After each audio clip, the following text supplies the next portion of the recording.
주님께서 여러분과 함께 마테오가 전한 거룩한 복음입니다.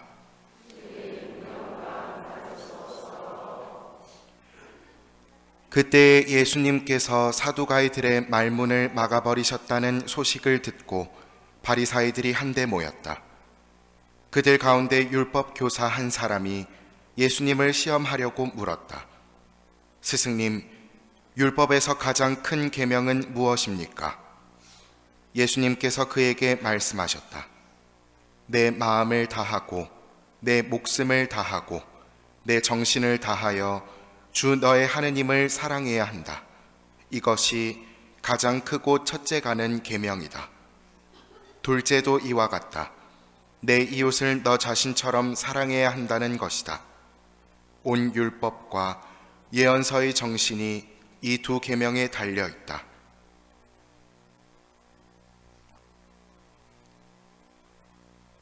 주님의 말씀입니다.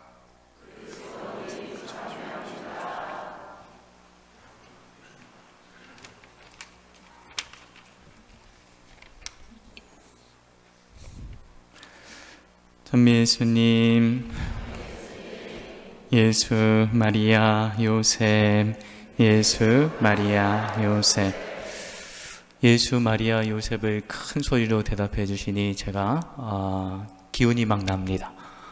여러분들 오늘 멀리서 우리 베티 성지에 순례 오신 모든 분들 진심으로 환영합니다. 잘 오셨습니다. 오늘 날씨가 아주 좋습니다. 베티 성지의 곳곳에 단풍도 예쁘게 들고 은행나무 단풍도 예쁘게 들고, 예년에는 몰랐는데 그 주차장에 지금 차가 잔뜩 서 있어서 잘 안 보이실 텐데 느티나무 단풍이 올해는 유난히 더 예쁘다는 생각이 많이 드는 그런 해입니다. 다른 단풍은 조금 다른 해에 비해서 덜 예쁜데 느티나무가 특별히 예쁘고, 또 온 성지 곳곳에 구절초와 벌개미치 그리고 또 뭐 그런 예쁜 가을 꽃들이 여러 군데 펴 있습니다. 오늘 순례하시면서 곳곳에 최영호 신부님과 또 하느님이 만드신 아름다운 자연들 속에서 기쁜 순례의 날, 순례 시간이 되시기를 바랍니다. 제가 출신이 저는 거기 감곡성당 출신입니다. 감곡성당 출신인데 여러분이 감곡 가보셨죠? 많이 가보셨네요.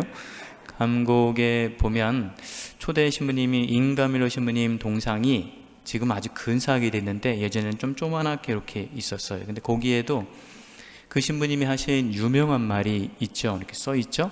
나는 여러분들을 만나기 전부터 사랑했습니다. 여러분들은 그 말씀을 들을 때 기쁘시죠?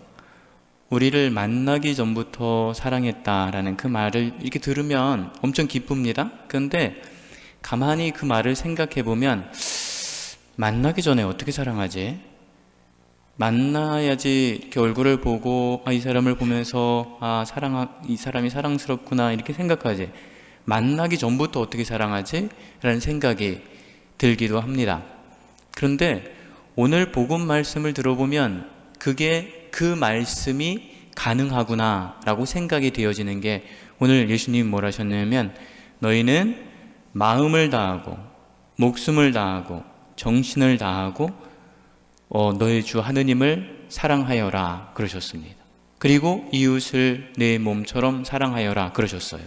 근데 우리가 흔히 생각하는 사랑의 생각은 마음에서 사랑하는 마음이 솟아올라야지 사랑하고, 감정이 솟구쳐 올라야 사랑하고, 그렇게 생각을 하는데 오늘 분명히 예수님은 마음을 다하고 목숨을 다하고 정신을 다해서 사랑하라고 한다면 사랑하는 게 얼마나 노력이 필요한지를 알려주시는 그런 말씀이에요.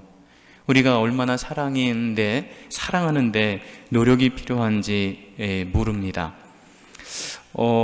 마태복음 5장에 보면은 그런 말씀이 있죠. 누구나 자신을 사랑하는 사람은 사랑하는데 나를 사랑하는 사람만 내가 사랑한다면 칭찬받을 것이 무엇이겠느냐. 그거는 세리들도 하지 않느냐라고 하십니다. 그리고 또 뭘 하십니까? 누가 나한테 인사할 때만 나도 인사를 한다면 너희가 칭찬받을 게 뭐냐? 그거는 이방인들도 하지 않느냐라고 하시면서 사랑이라는 것은 감정적인 차원의 사랑들보다도 훨씬 더 값지고 의미 있는 것은 의지적인 노력의 사랑이다라고 말씀을 하고 계시는 겁니다. 오늘 예수님께서 하느님을 사랑하고 이웃을 사랑하라 그렇게 말씀을 하셨어요. 그런데 그 말씀을 들으면서 떠오르는 성경 말씀이 있죠. 루카복음에 보면 예수님이 비유를 들어 말씀하십니다. 예루살렘에서 예리고로 내려가는 길에 어떤 사람이 강도를 만났습니다. 근데 그 강도들이 그 사람을 반쯤 거의 죽게 만들어 놓고 떠나버렸습니다. 그랬더니 그 길로 오던 사제가 그것을 보고 안 도와주고 그냥 지나쳐 갔습니다. 레위인이 오다가 보고 그냥 또 지나가 버렸습니다. 세 번째는 사마리아 사람이 왔는데 그 반쯤 죽어가는 사람을 치료해주고 여관으로 데려다주고 보살펴달라고 청했습니다. 그러면서 예수님이 그 질문을 한 바리사이들에게 이렇게 질문합니다. 그러면 이 세 사람 중에서 누가 강도를 만난 사람의 이웃이 되어 주었느냐라고 묻습니다. 이웃이 되어 주었느냐라고 묻습니다. 이웃은 옆에 산다고 해서 이웃인 게 아닙니다.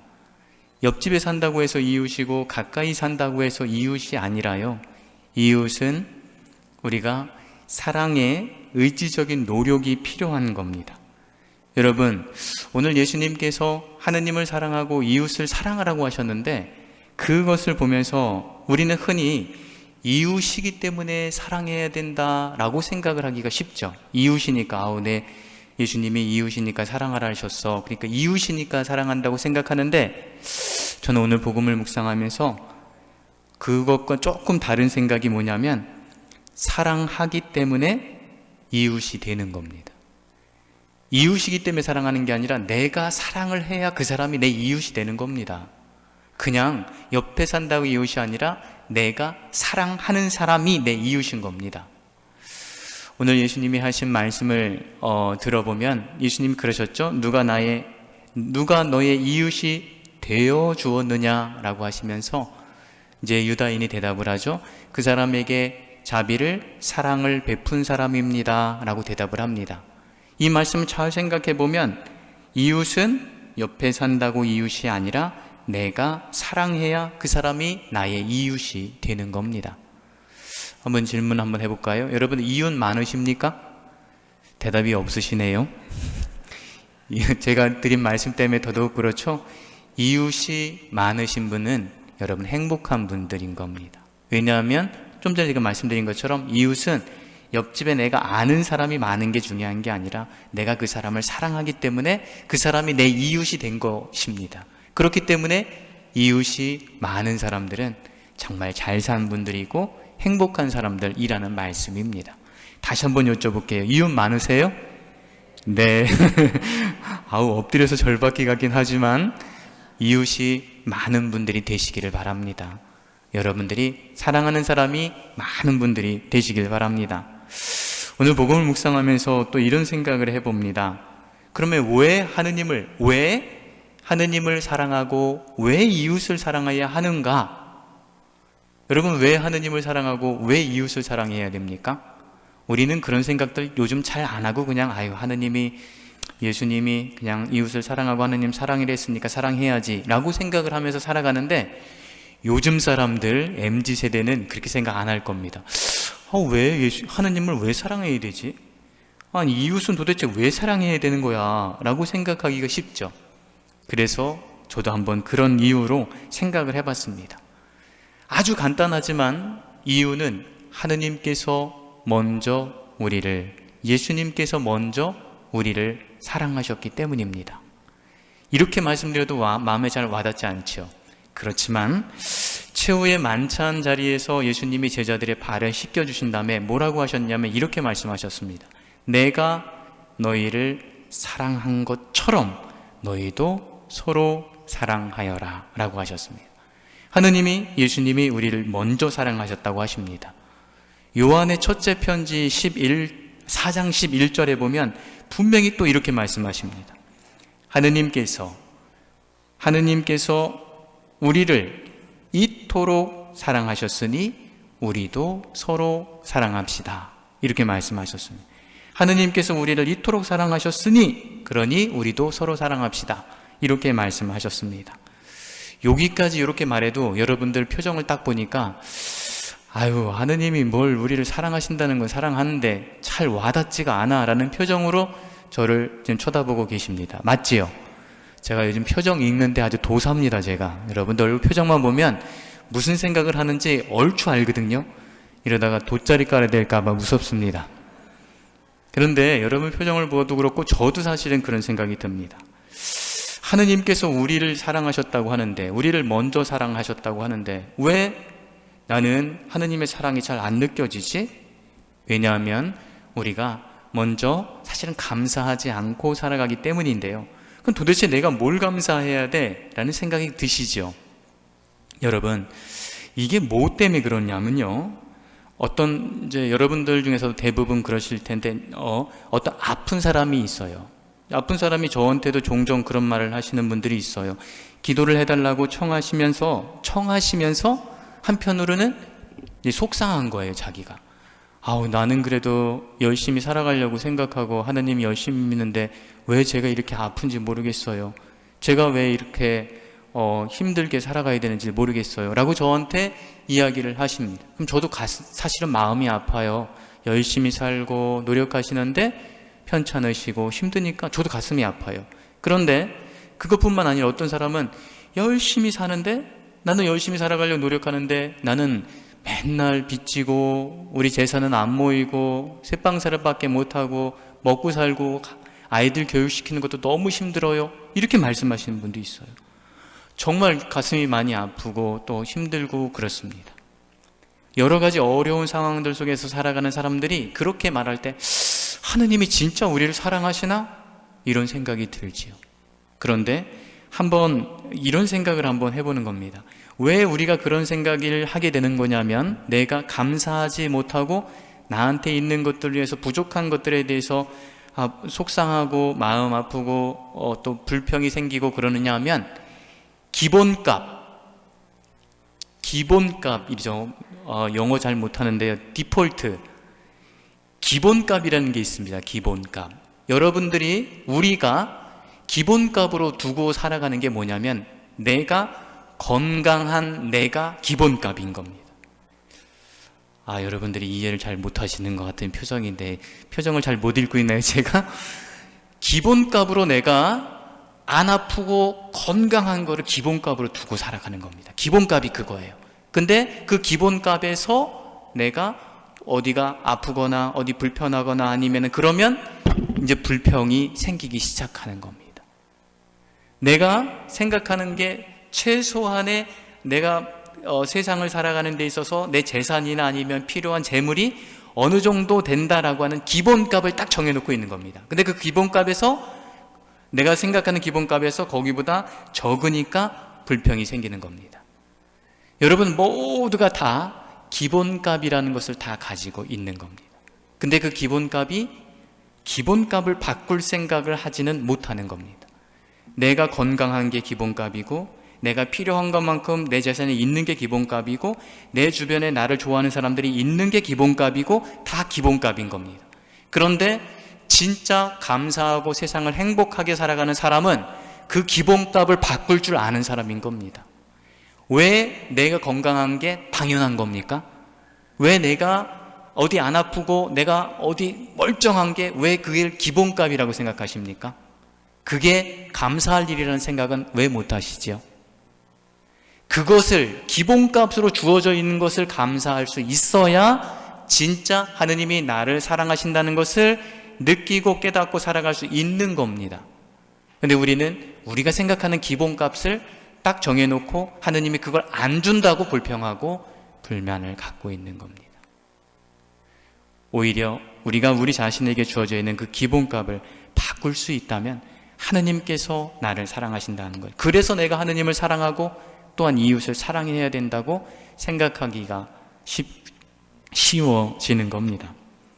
그러면 또 한 번 제가 묵상하면서 생각해 보는 건데, 누가 하느님을 정말 사랑하고 누가 하느님 이웃을 정말 잘 사랑하는 사람일까요?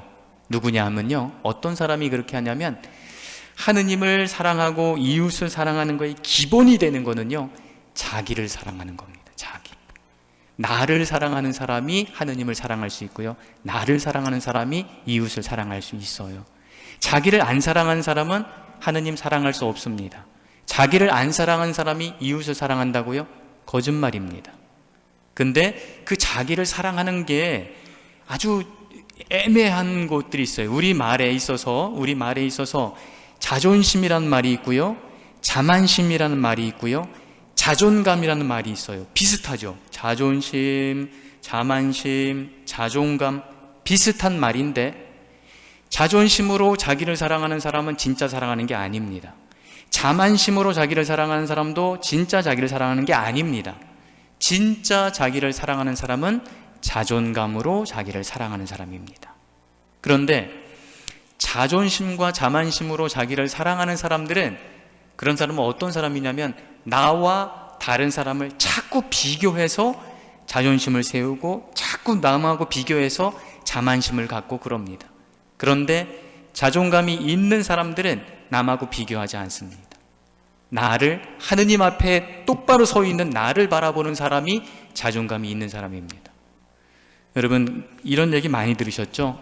아이들에게 교육할 때 아이들이 자존감이 있는 사람으로 자라날 수 있도록 교육해야 된다라는 얘기 많이 들어보셨죠?